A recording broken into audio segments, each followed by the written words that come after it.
Tá começando mais um Wall Street Cast aqui direto de Nova York e hoje é dia 16 de junho de 2026.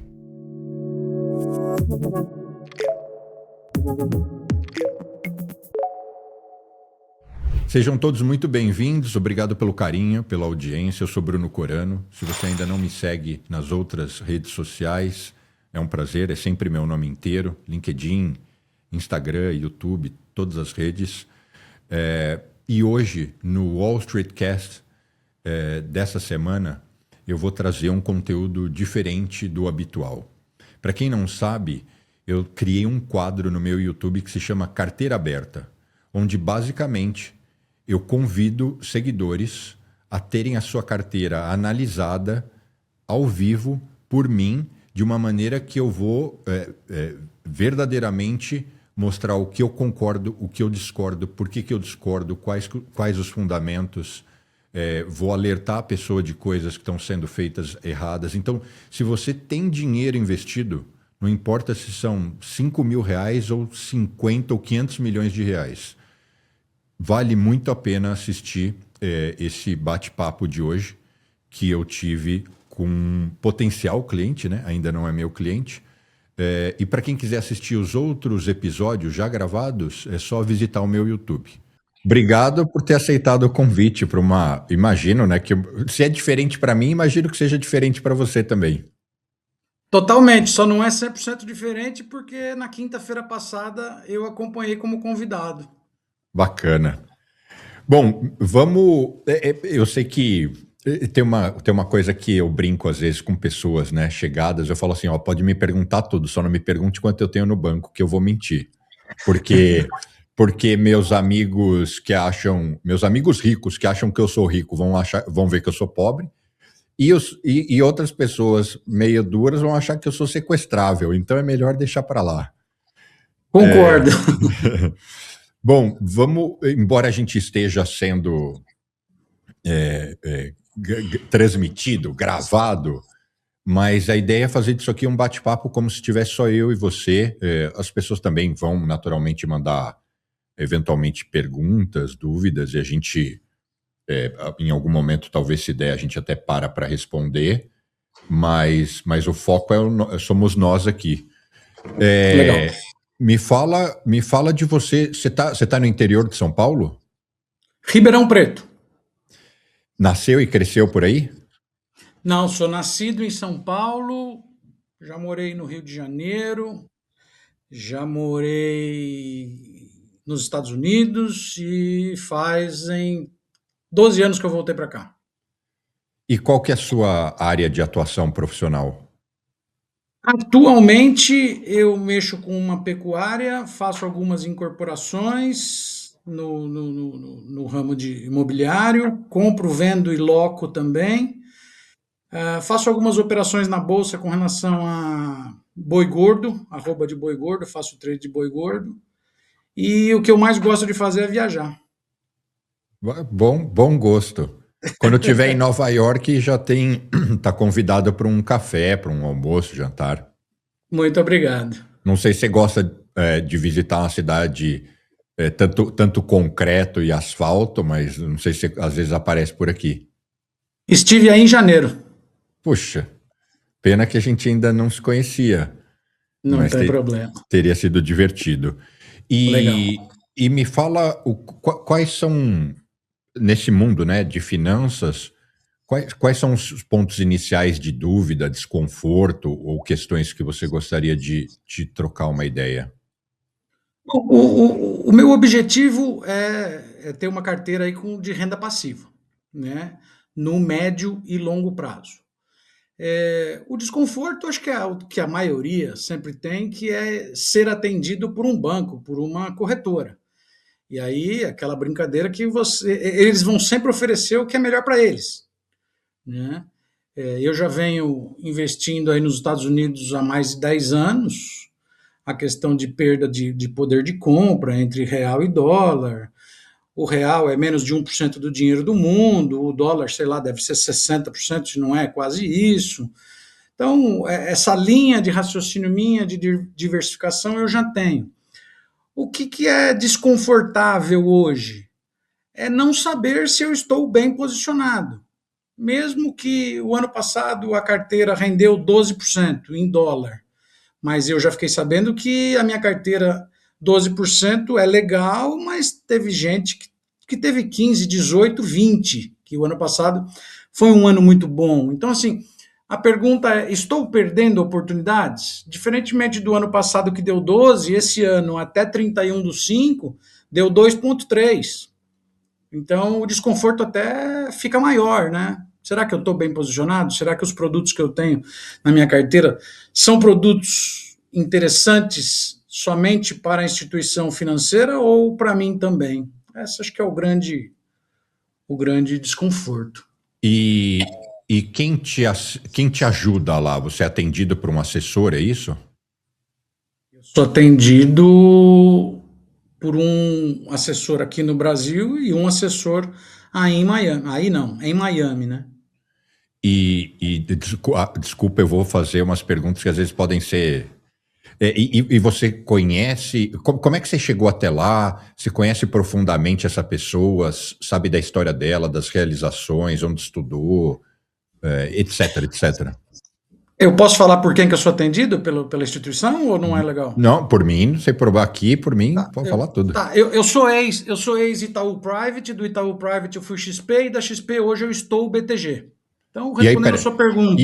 não, então, peraí, desculpa te interromper. E por que você Tranquilo. saiu de uma para outra? Procurando sempre uma melhor opção, foi isso? No Itaú Private, o infeliz, ele me mandou para os Estados Unidos como pessoa física. E aí, entre um e outro, um amigo meu virou e falou assim: cara, você está como pessoa física nos Estados Unidos, se você morrer, sua esposa e sua filha vão Lascou. ficar com 60% do valor. Eu falei: como assim? Ele falou: é. Fui atrás de saber, realmente é isso, e aí eu falei: não, o cara que fez um negócio desse, ele não merece ficar com a minha carteira. Então, fui para a XP, indicado por um amigo. Na XP eu tive vários problemas que não vêm ao caso aqui, mas eu fui enganado com COIs, aquela coisa toda que o mercado, ou o mercado, ou quem não tem conhecimento como eu, acaba acontecendo. E outros pormenores ali, eu não era atendido pela XP, eu era atendido por um escritório XP. Né? Então acho que aí o negócio até fica pior ainda. E aí foi quando eu fui conversar com outro amigo e ele falou: cara, eu entrei no BTG não via escritório, mas o BTG mesmo, né? Eu falei: legal, será que eu posso? Vamos ver. E acabou que há 2 anos atrás eu fui para o BTG, eu sou atendido por um funcionário BTG, e não por um escritório BTG. Essa pessoa eu já fui atrás, ele já foi Itaú também, essa pessoa aqui de Campinas. Ribeirão não tem escritório próprio BTG, é Campinas, São Paulo e etc.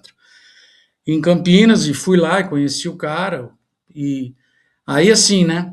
A XP falou mal do Itaú, o BTG falou mal da XP. Eu acho que se eu for para qualquer outro, também tem. Então é sempre busca de uma melhora, né? Conheço a pessoa de Miami? Não, só via videochamada. Uma vez cada 2, 3 meses a gente faz aí um ponto de controle. Mas não tenho assim, eu não sei.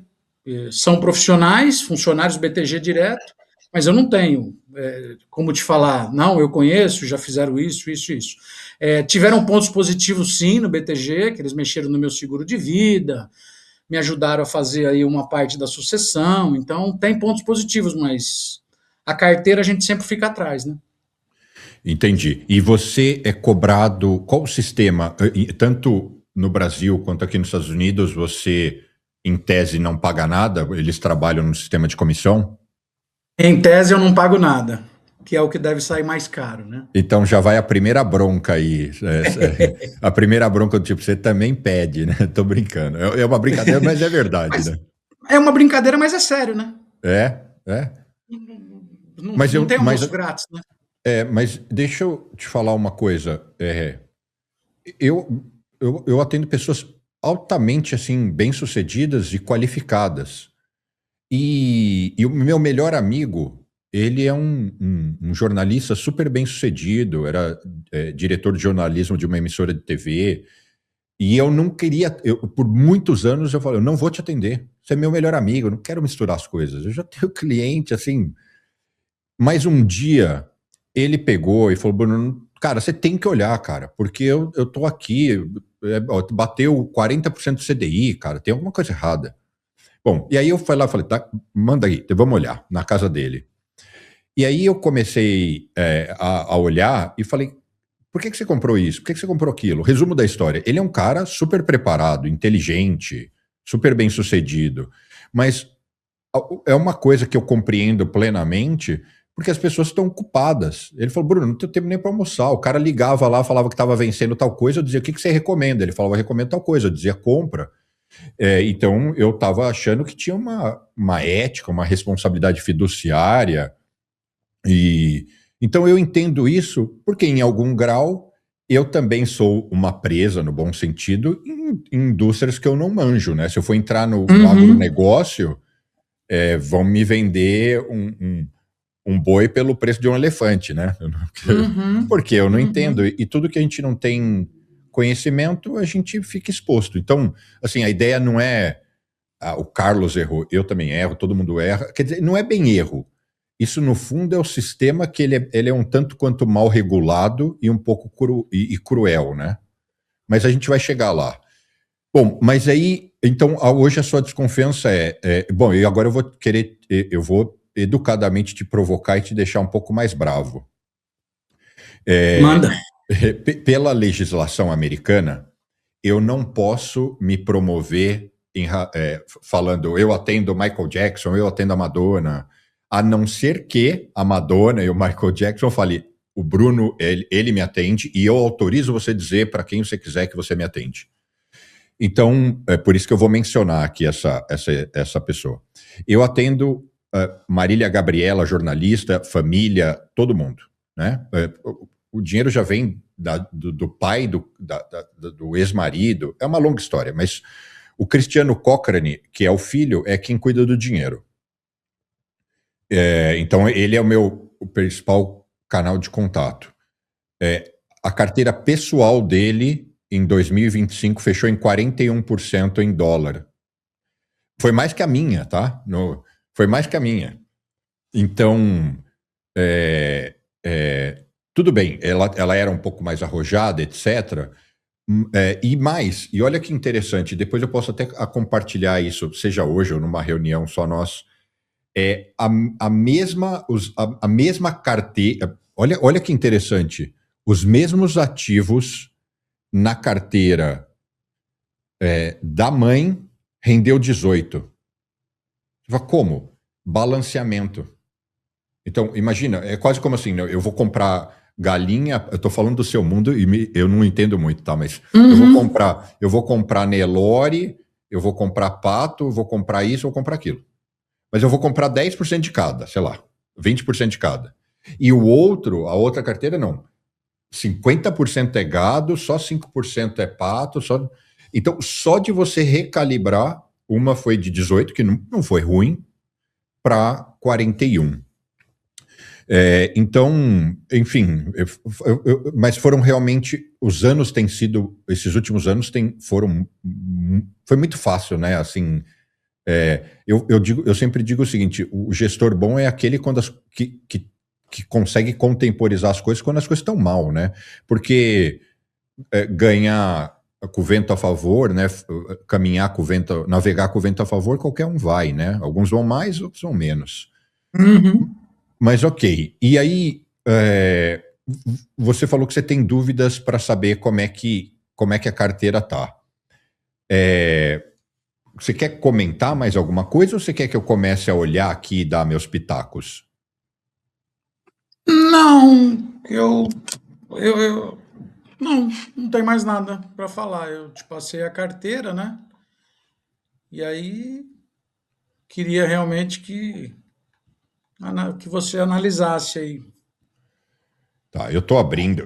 Eu confesso que, como a gente para quem está assistindo, basicamente foi o seguinte: a gente convidou o Carlos sei lá, 4 horas atrás, o Carlos falou, eu topo, ele mandou tudo, e, logicamente, e eu acho que isso vai ser até legal, porque eu não tive, logicamente, um enorme tempo para olhar tudo com bastante calma. Bom, olha só, nessa tela aqui, que é uma tela macro, você tem 46% em ETFs, 31% em renda fixa, fundos de investimento, produtos estruturados e fundos de liquidez diária. Foi sugestão do assessor ou você que foi dando pitaco e dizendo eu quero assim, vamos fazer desse jeito? Basicamente foi sugestão do assessor.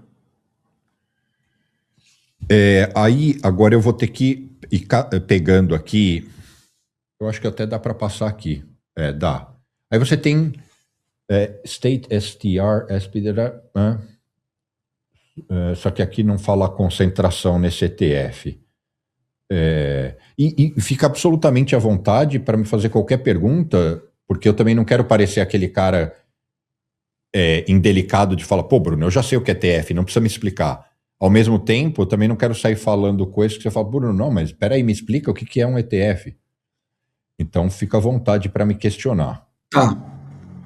Esse primeiro ETF, ele tem aí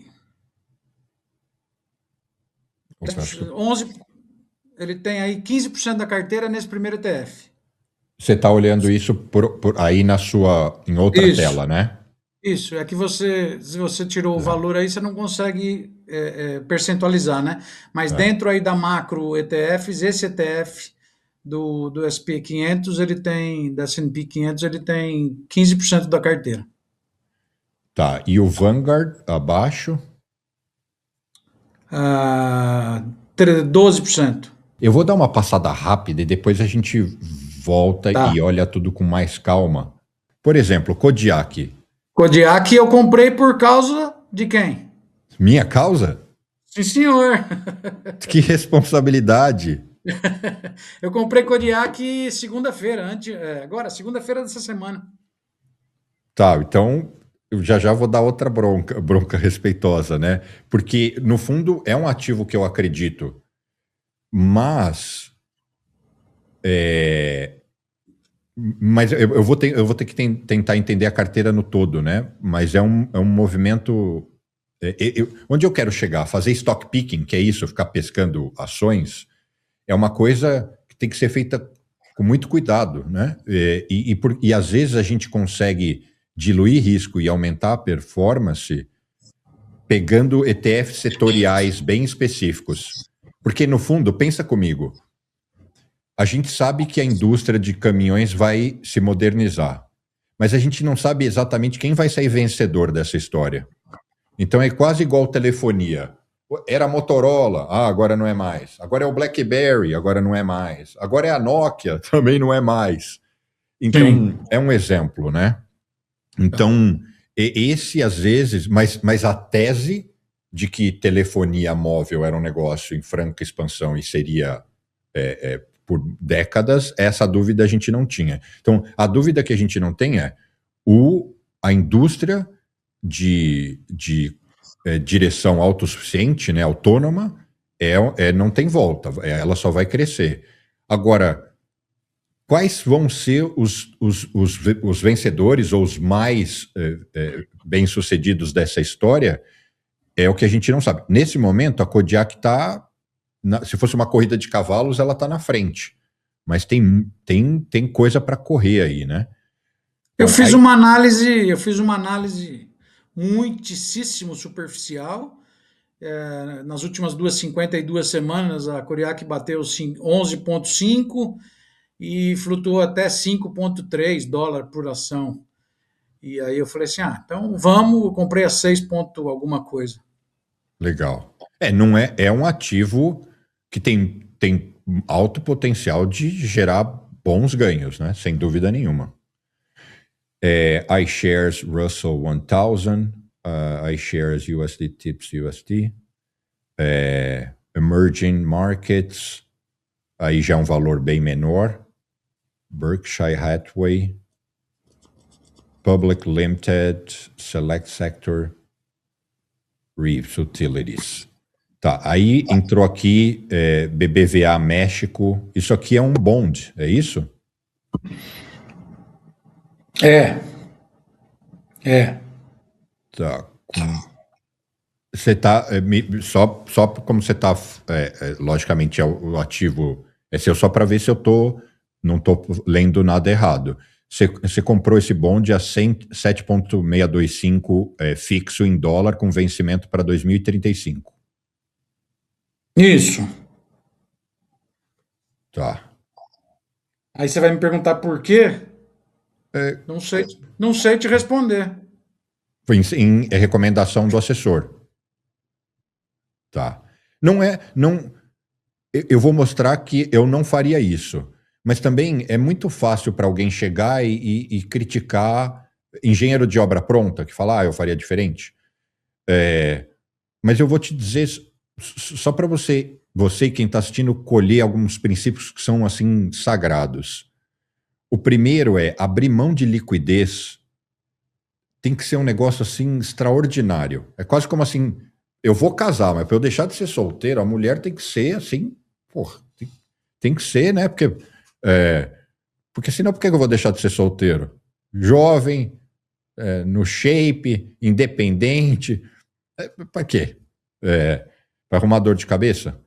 Então, essa é a primeira coisa que me incomoda. A segunda coisa que me incomoda é que a taxa, no momento que você entrou, ela era um pouco maior do que os juros praticados, mas não muito maior. Então, a gente nessa época estava com juros a 4,755 e você entrou a 7,6. 2,6, arredondando, 2,5 a mais. Então, o que eu vejo aqui não é risco. É risco do ativo, né? Mas o que eu vejo aqui você abriu mão da liquidez, você não necessariamente pegou uma taxa enorme, porque nessa mesma época tinham bonds de empresas sólidas, inclusive empresas brasileiras, Itaú, etc., de curta duração, pagando 8,5. Só que aí a gente chega no ponto final, que é o meu maior medo e a maior, o principal, o motivo que fizeram isso.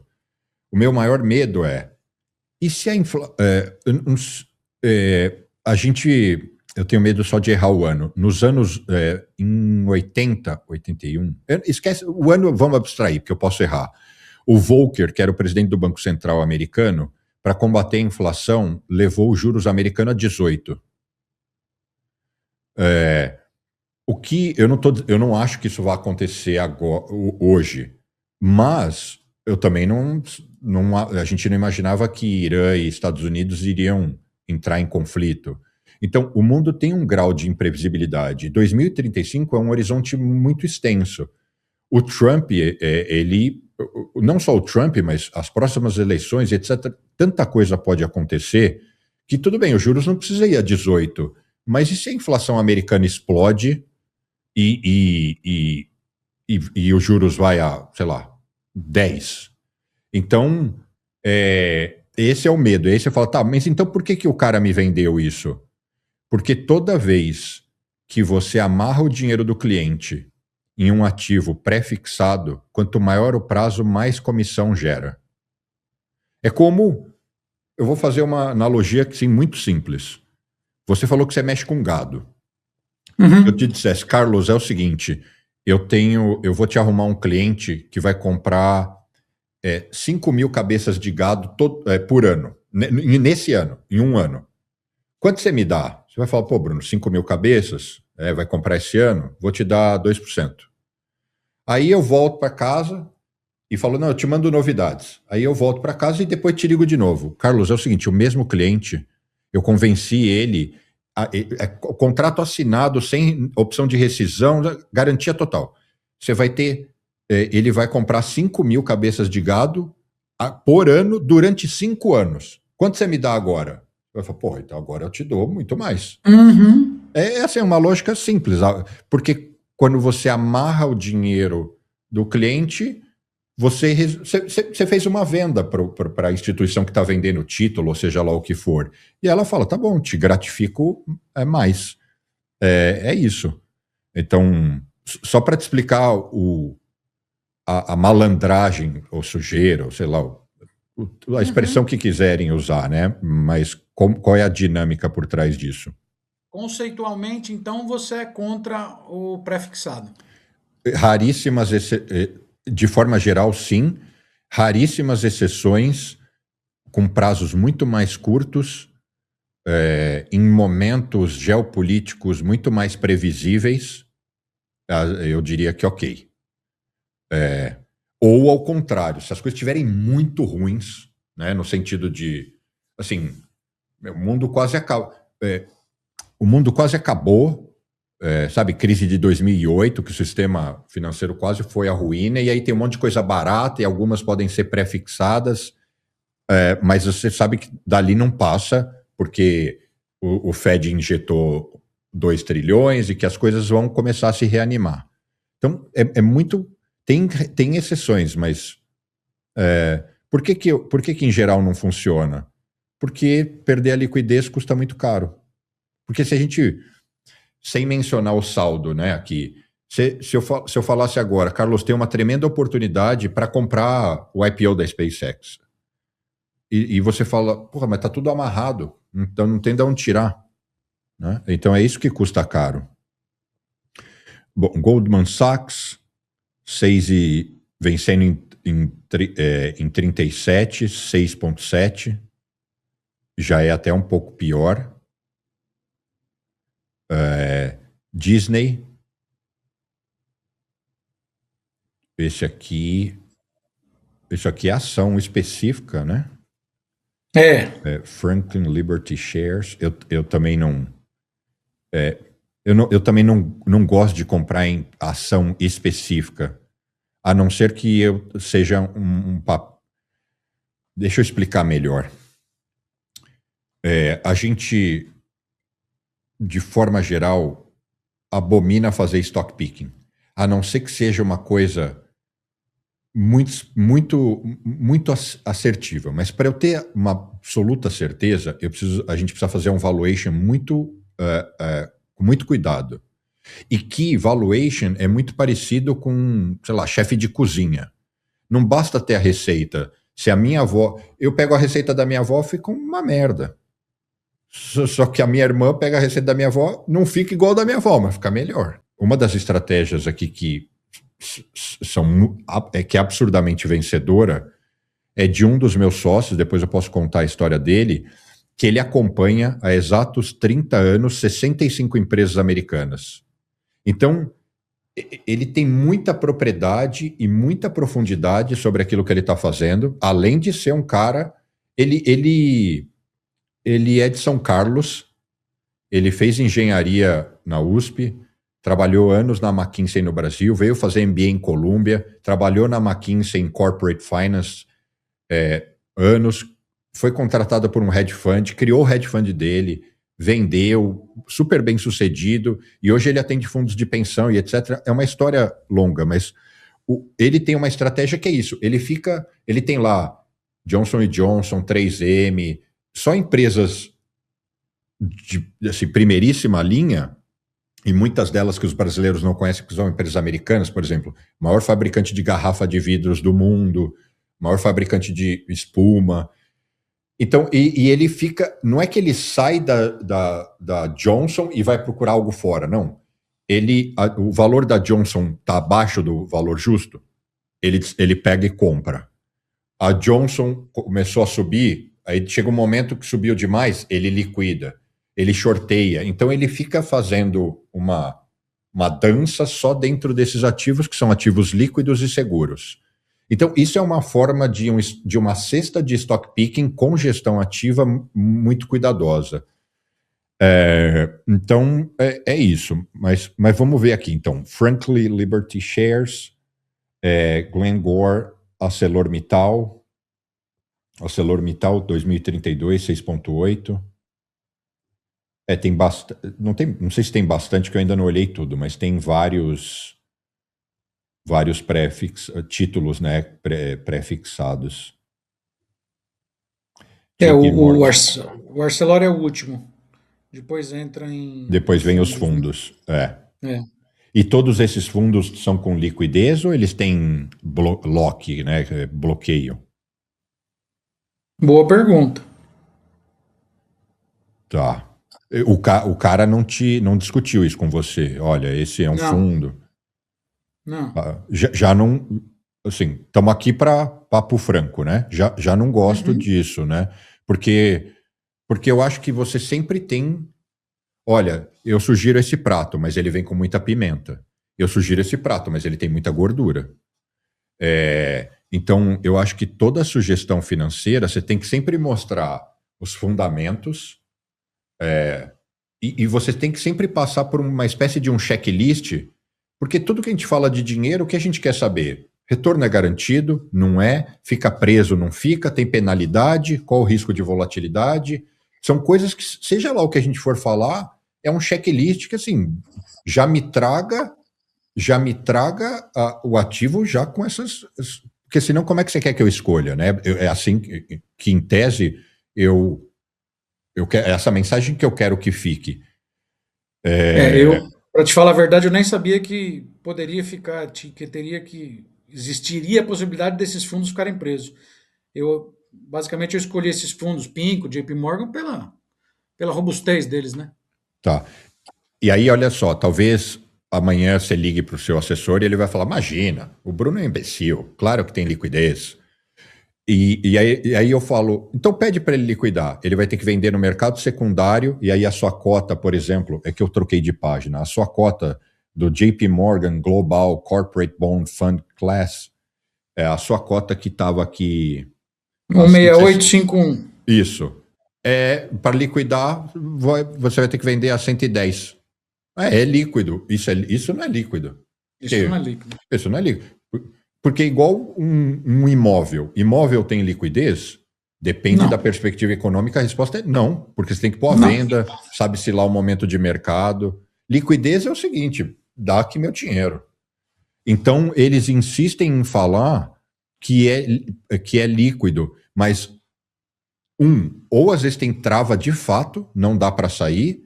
Dois, você tem a permissão de sair, mas você é punido num nível que você fala, pô, como é que eu vou sair? Agora deitou aqui com o diabo, fica, né? Abraçou, tem Uhum. uma expressão assim, né? Abraçou, sei lá. Quer ver um negócio cruel com investidores brasileiros, que assim, é uma piada? A Investors Trust. Já ouviu falar nisso? Não. É um negócio que virou uma febre no Brasil, não sei há anos atrás, não sei se ainda hoje se vende bem, mas que basicamente o cara falou o seguinte: ó, vai investir em dólar, é um trust. E começou a pegar muito empresário que tem problema fiscal, trabalhista e queria blindar o patrimônio. Só que em vez de abrir uma offshore, transferir, fazer a coisa normal, até por desconhecimento, essa Investors Trust vende a ideia de que eu tenho a solução inteira. Só que cobra uma taxa de administração gigante e bloqueia seu dinheiro por 8 anos. Para você conseguir liquidar, as cláusulas são assim, absurdas. Assim, é multa de 30% mais 1,2% a cada ano para vencer. Mas o fato é que, se você de fato liquidar, você perde mais de 60% do valor do capital. Bom, Carlos, vou te dar uma visão geral, tá? Porque, e até para quem está assistindo, eu não vou conseguir mostrar todos os slides, porque o Carlos me mandou vários, mas absoluta culpa minha, não tinha dado tempo de eu ir lá e ocultar os valores. E eu não quero, logicamente, expor ninguém. Então eu peço perdão para quem está assistindo, mas eu vou te dar a minha visão para daí a gente bater um papo mais detalhado. A minha visão é primeiro, fora essa carteira em reais e em dólar, você tem mais dinheiro por aí? Independentemente de quanto?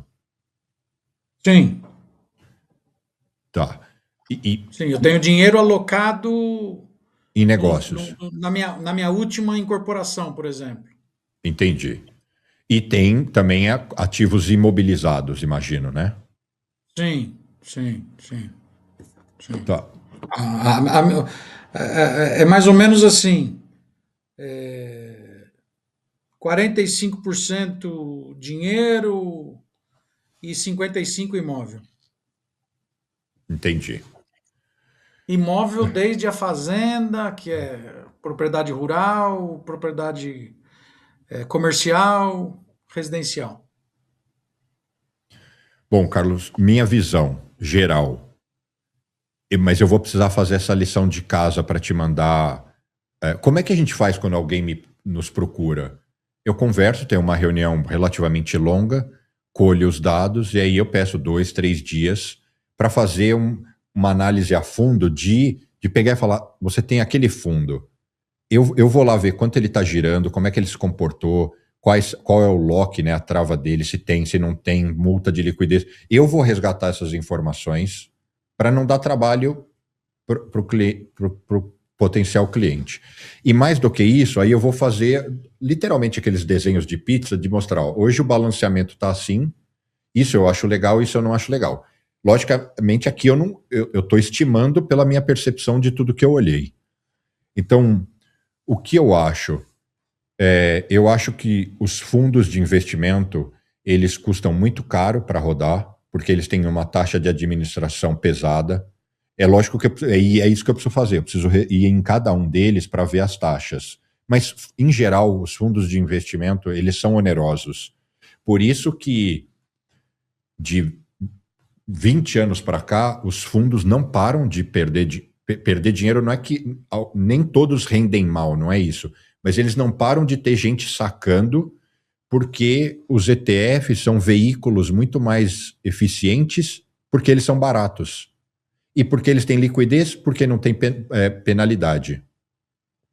Então, em geral, quando a gente entra em um fundo, é porque assim é o fundo. Sabe, é aquele cara que está no mercado há 26 anos, que tem um histórico brutal, e em geral esses fundos não pagam comissão, então quem vive de comissionamento não quer aportar nesses fundos porque eles não pagam nada, porque é como uma Ferrari: eu não vou dar desconto, eu não preciso dar desconto, eu sou a Ferrari.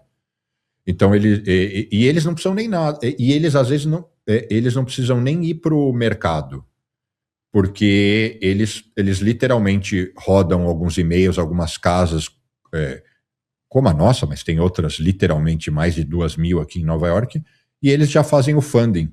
Então ele não precisa se esforçar, né? O que é bom vem de fácil. Então, às vezes é o contrário, a gente que luta e fala: eu quero conseguir alocar aqui pelo menos 50 milhões de dólares, me arruma essa cota para eu ir para os meus clientes e falar: pessoal, vamos, porque é isso, que muita gente quer entrar. E aí eu vou te ilustrar um exemplo, e tem um mar de alternativas e opções e coisas que eu não estou dizendo invista lá. Eu estou dizendo o seguinte: são coisas que são diferenciadas. A Seleto é um dos principais fund of funds. Fundo de fundos. Então você aporta nesse fundo, que por sua vez tem uma seleção dos melhores fundos americanos de décadas. E ele tem uma equipe de analistas que só fica monitorando e avaliando os fundos com um nível de dedicação ainda maior, mesmo do que uma operação como a minha, que tem 33 analistas. E ele consegue, em razão de fazer isso há muitos anos, de já ter uma tradição, ele tem uma vaga, ou ele tem essa opção de conseguir incluir novos investidores. Então é como, por exemplo, o Fundo Verde no Brasil, né, a Red Grifo. Eu confesso que agora eu estou um pouco por fora nesses últimos 2, 3 anos, mas o Verde fechou e ficou fechado anos. Ninguém conseguia entrar. Ninguém conseguia entrar. Então, é um exemplo, né? É um exemplo de um mercado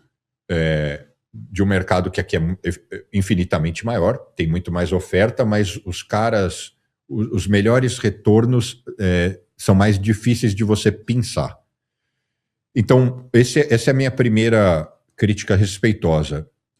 Muito, muito fundo, e eu tenho que avaliar eles com muito cuidado, mas não me agrada. Quase como eu falo assim: tem cheiro de não teve responsabilidade fiduciária. Cheiro de comissionamento grande. É. Gordo. Porque você já deve ter visto eu falar, eu não sugiro e não compro nada que eu também não compre para mim. Porque você compra para você, Bruno? Então por que você quer que eu compre? Então, esse é o primeiro ponto. O segundo ponto, renda fixa, eu gosto muito, seja em reais ou em dólar.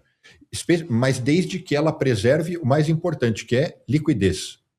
Porque a renda fixa, no fundo, é um lugar para estacionar. Assim. Eu não vou ficar rodando. E eu não vou ficar rodando o Ribeirão, mas eu também não quero parar na rua e ser assaltado. Então eu vou no estacionamento. Lá eu estou seguro, posso dormir no carro, ouvir uma música, comer um sanduíche. Pô, agora surgiu uma oportunidade. Aí agora eu quero ligar o carro e sair andando.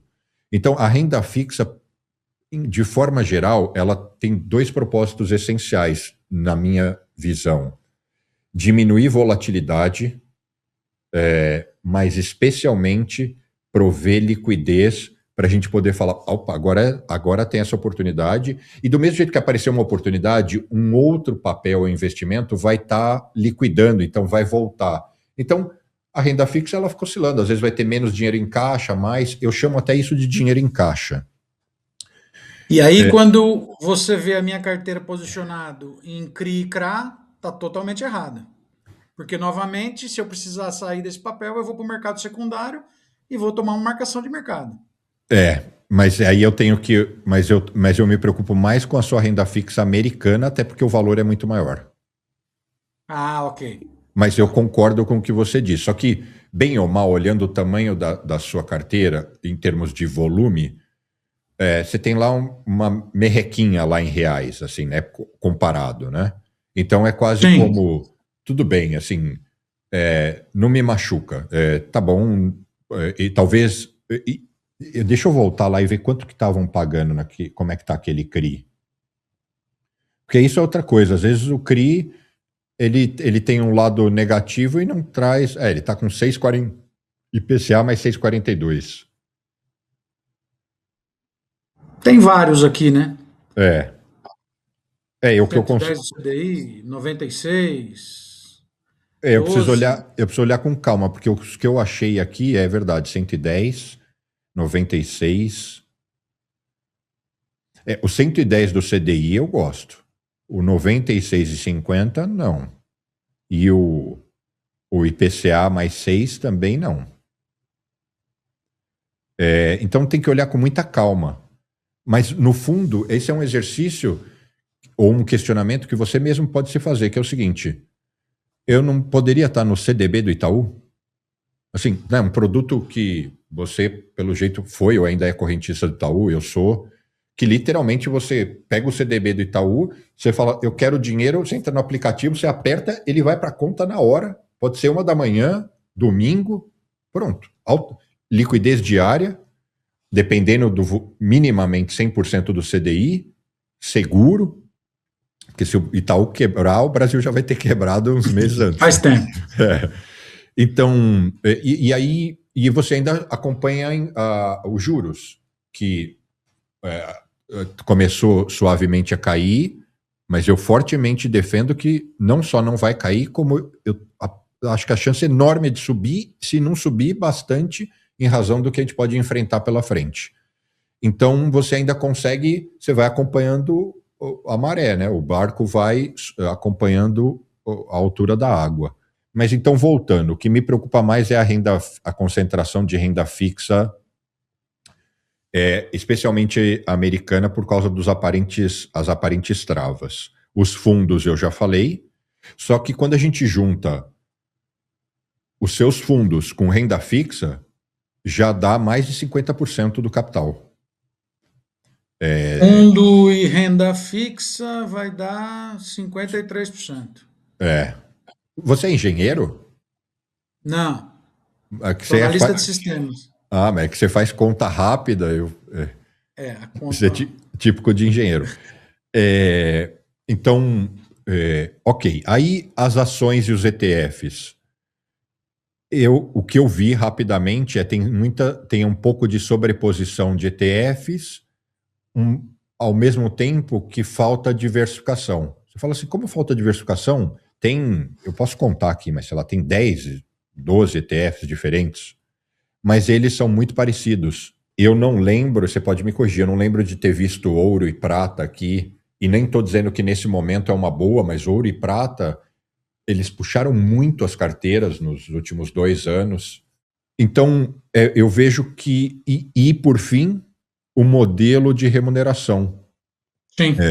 que o brasileiro estranha muito, né? Quando a gente fala, olha, eu cobro 1% do valor administrado. O cara fala, o quê? Como assim? Eu vou te pagar 1% do meu dinheiro por ano. Eu falo, você já paga uns 3,5, 4, só que você não sabe. e eu consigo te provar, me mostra a sua carteira que eu consigo te provar. E aí eu vou além, eu falo o seguinte, mas não é para sair do seu bolso, porque se for para você vir trabalhar comigo, para eu entregar os mesmos 15% que você tem no CDB do Itaú, você não precisa de mim. Ficamos amigos, a gente sai para comer uma pizza e vai falar de cinema, de teatro, de literatura, e a gente não precisa trabalhar juntos.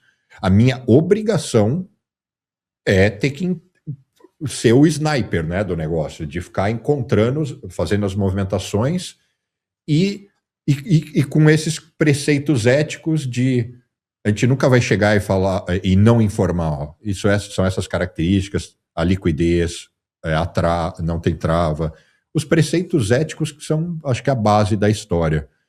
Então, numa boa, eu estou acostumado a ver carteiras muito ruins. A sua carteira não é ruim, mas eu também não tenho como deixar de dizer, e eu te mostro algumas,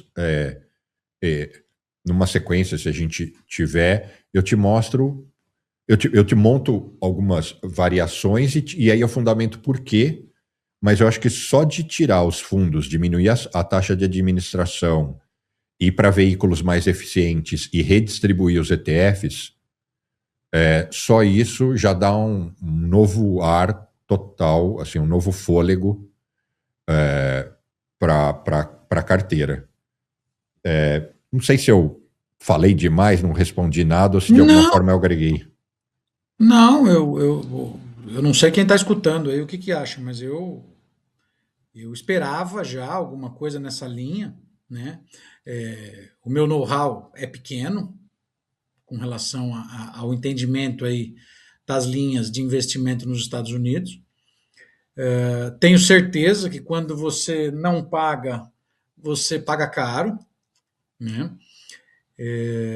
Eu esqueci de te falar que a minha carteira aí, 45% dela é discricionária, e aí você pegar os primeiros 5 meses do ano, a carteira que, entre aspas, eu administro, deu 1%, e a carteira discricionária deu 2 ponto, deu quase 3, né?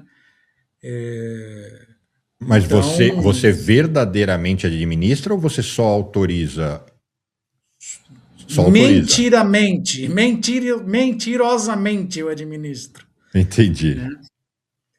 Mas e é isso, eu já desconfiava disso. Como eu te disse, teve 12% ano passado em dólar. A gente, puta, legal, legal pra caramba.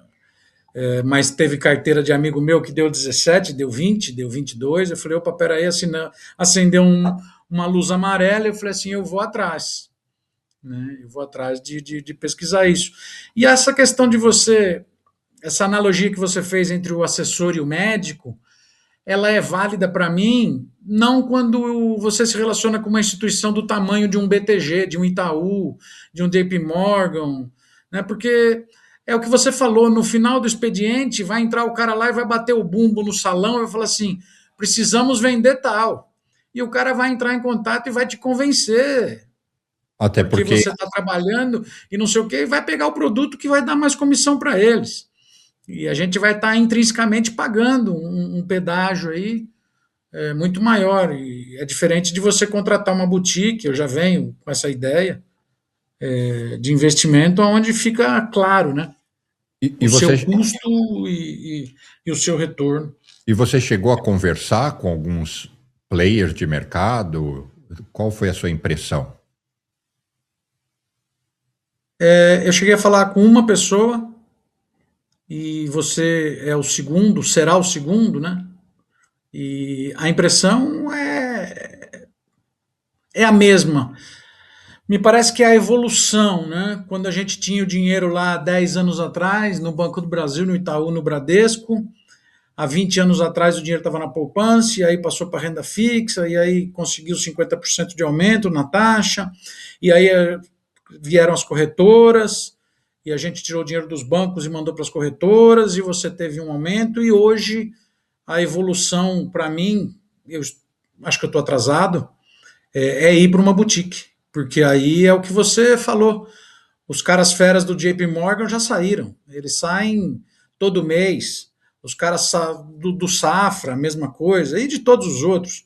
Eles saem e montam as boutiques deles, né? Onde eles Porque eles vão dão ganhar mais mais. transparência, eles já têm o know-how, eles já têm o networking e vai trabalhar com transparência e o cara para mim, é a evolução, é esse próximo passo aí que eu pretendo dar. E aí, uma coisa. Agora eu que estou abrindo aqui meu coração.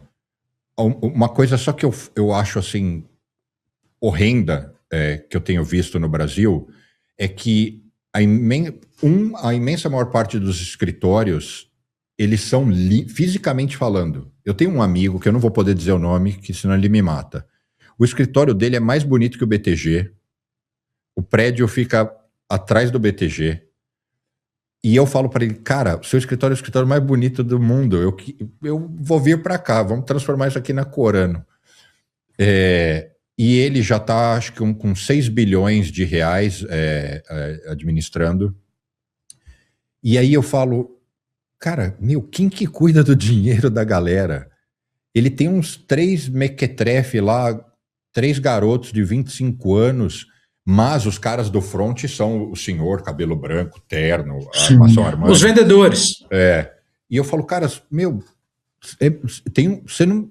Né, tem uma imprudência aqui. Ele falou, Bruno, ninguém é crica igual você. A imensa maior parte não pergunta nada. O cara vem aqui, eu levo ele num puta restaurante, o escritório é lindo e não sei o quê.